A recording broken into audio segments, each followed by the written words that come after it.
das queimadas, como que tá? Ixi, tá vendo aí que tá pegando fogo pra caramba. Isso não tem jeito mesmo? Entra governo, sai governo, é a mesma coisa? Histórico, né, cara? É, por quê? Alguns mais, outros menos, mas é histórico. Porque é um problema muito maior do que a gente imagina, né? Quer dizer, você tem de tudo. A gente não pode ser leviano, né? E dar uma... Eu não quero apontar uma direção, porque seria leviano da minha parte. Mas a gente tem muita coisa irregular acontecendo, a gente sabe, né? Em terras... e que acaba pagando, a gente já falou sobre isso, né? Essa é uma preocupação. Acaba engraçado que a pessoa da cidade acaba dizendo assim, é o agronegócio que é o problema, né? Quando na verdade o agronegócio é a solução também, porque quem come, quem a jujuba, a água, coisa, tudo veio porque alguém plantou, criou e não foi você, né? A gente já falou sobre isso, né? E a gente tem bons exemplos e maus exemplos em toda a categoria. Tem criadores, tem Yongs, tem biólogos, e tem também no agronegócio, na fazenda, né, pessoas que...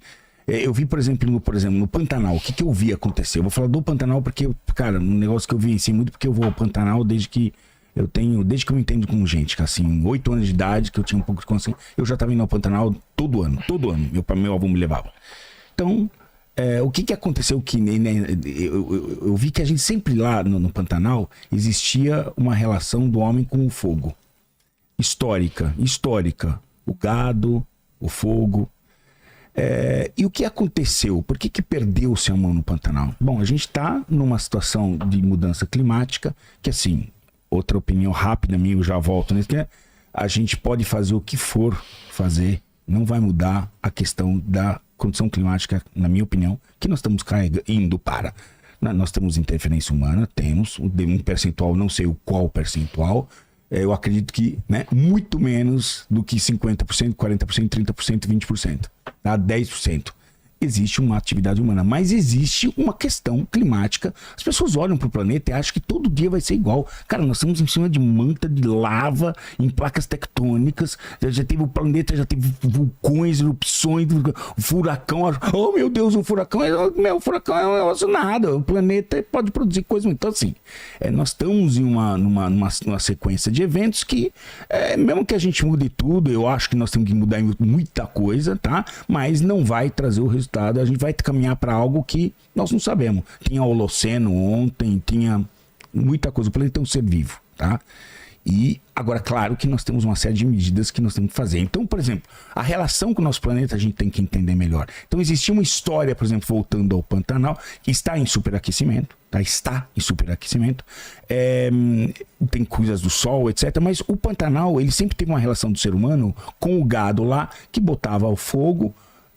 Por quê? Porque ele tinha que abaixar. Você tem um ciclo que enche de água e depois seca. Quando enche de água, você cria uma série de vegetações que ficam ali boiando, né? E que essa vegetação, que durante 6 meses, ela vai depois baixar. Quando baixa a água, ela fica ali altamente volátil, vai secando, altamente volátil. O fogo anda até embaixo da terra, uma coisa impressionante. E que o homem que já vivia ali sabia que tinha que tratar. Então eles têm que botar fogo, como hoje faz o próprio Preve Fogo, o próprio Ibama faz isso hoje, porque entendeu que o fogo combate o fogo. Se você não botar fogo e abaixar toda essa matéria orgânica altamente inflamável, vai acontecer, ter um raio, não precisa nem, às vezes nem ter ação humana, tem um raio. Mas eu acho que lá tem muita ação humana errada, não sabendo trabalhar com fogo. São pessoas que foram comprando os herdeiros lá, foram vendendo as terras. Pessoas que não são de lá estão entrando no Pantanal, não sabem lidar com aquele bioma do Pantanal, que foi administrado por 300 anos com excelência, né, por quem vivia ali. E agora está entrando uma gente nova, exploradora e que não sabe lidar com essa questão. Eu vejo muitas propriedades nessa situação, entendeu? Então a gente perdeu. E outra coisa que eu vi é que também acharam que tirar o gado, eu vi muita coisa de próprios conservacionistas errando no meu conhecimento e na minha opinião, na mão, achando que tira o gado, tira as pessoas e pronto, tá resolvido. Grande parte desses grandes nasceram perto de terra indígena e área de proteção, que lá tiraram todo o homem e o gado, e nasceu lá.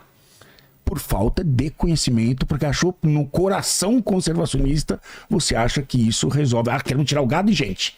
e não entende a dinâmica do Pantanal.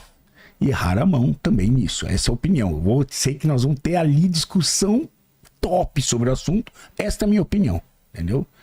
É isso. Então, nós não estamos sabendo lidar com esse no caso do Pantanal, com o bioma. E é lá na Amazônia, cara, nessa parte que tá vindo do Pará e tal, cara, ali é uma guerra de foice, uma barbárie ali, ocupação desenfreada, sem planejamento, os caras metendo fogo mesmo, cara.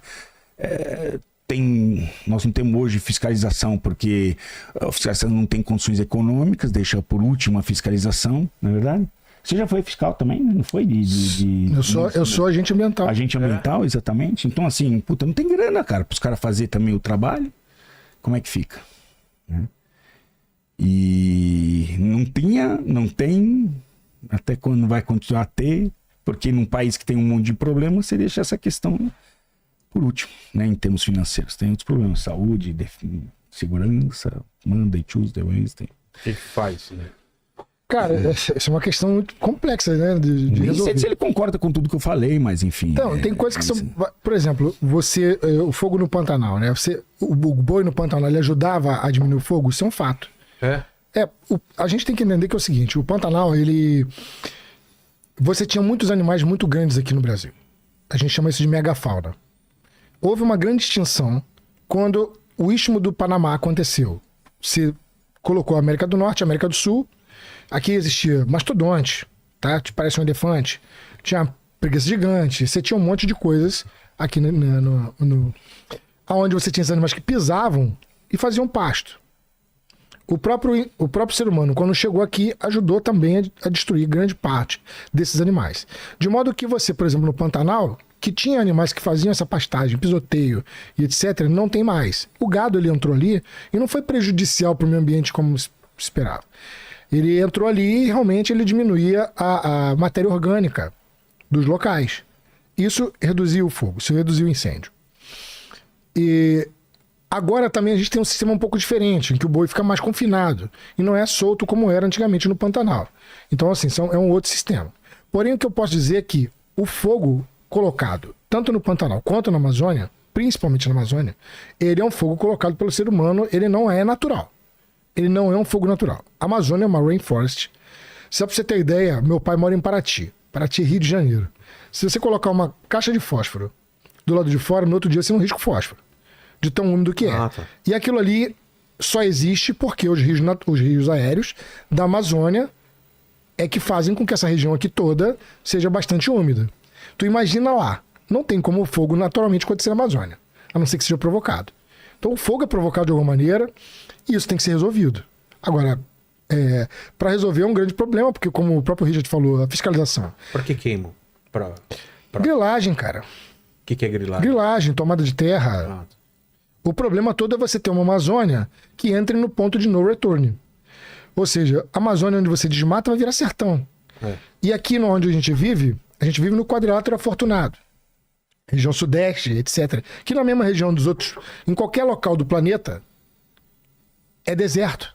Então onde você tem aqui Rio de Janeiro, São Paulo, né, o sul, que recebe esses rios aéreos da Amazônia, você vai ver que Nanibe Kalahari é deserto. Você vai ver que Atacama é deserto. Você vai ver que o Outback é deserto. Tá tudo na mesma faixa. Aqui não é um deserto. Aqui não é um deserto porque você tem a água que evapotranspira das plantas na Amazônia e chegam aqui através dos rios aéreos. Se você desmata a Amazônia, o que vai acontecer é a perda, por exemplo, da industrialização em São Paulo, Rio de Janeiro, região sudeste. Isso é um problema sério a ser resolvido. Não é brincadeira. Agora, como resolver? Aí é outra história. Porque é fogo colocado criminosamente. Não é natural. Mas tem que ser resolvido. Agora, vontade política. Só? Acho que não é só vontade política, não. Tem mais um monte de outras coisas, mas a principal eu posso dizer que é uma vontade política. A principal, sim.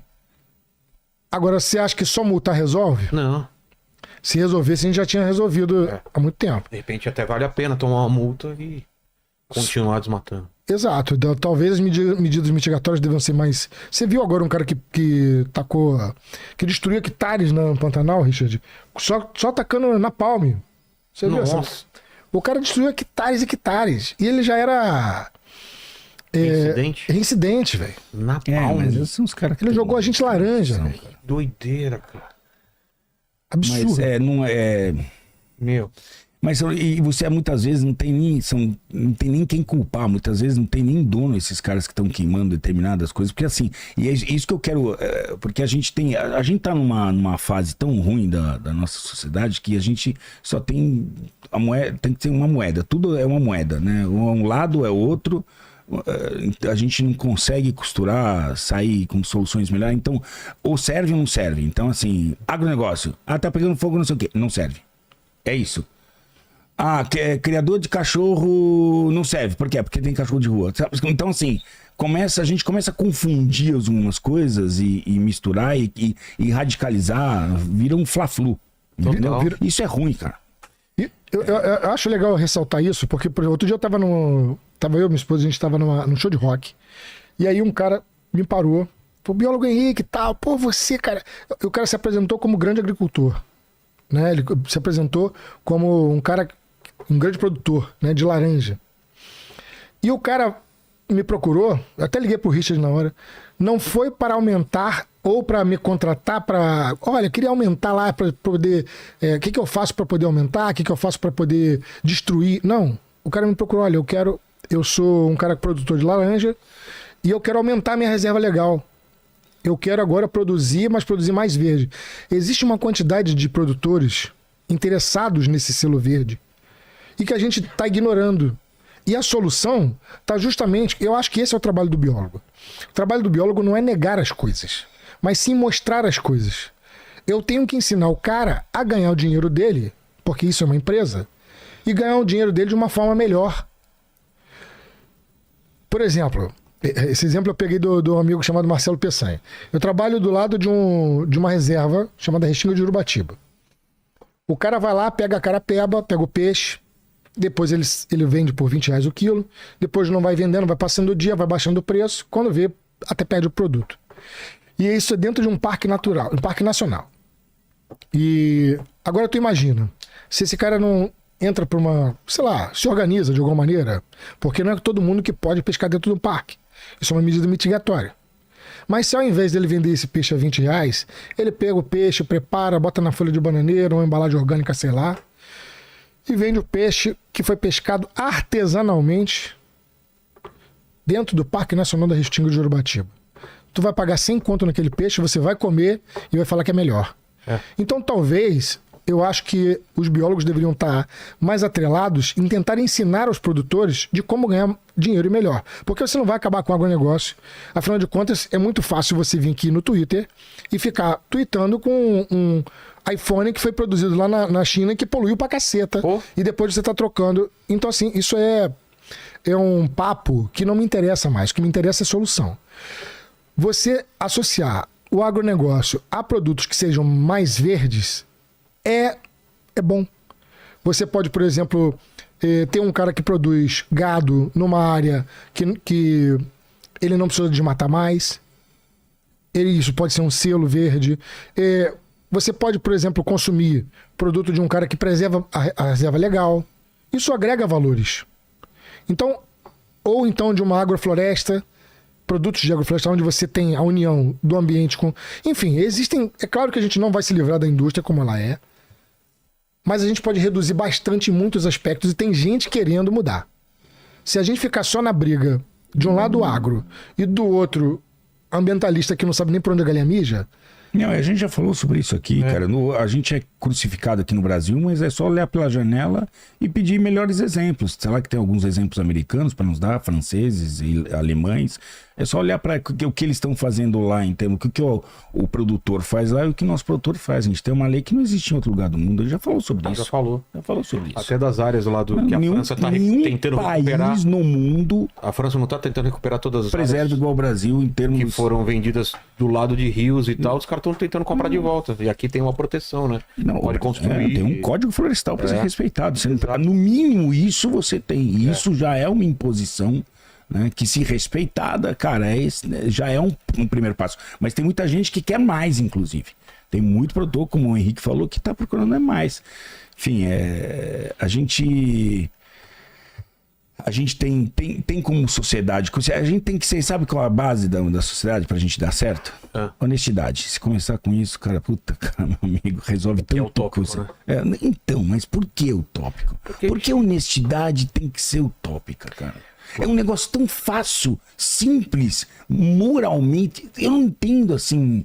Por que premiar a desonestidade? Por que, sabe, enaltecer quem é mais malandro? A gente tem, sabe?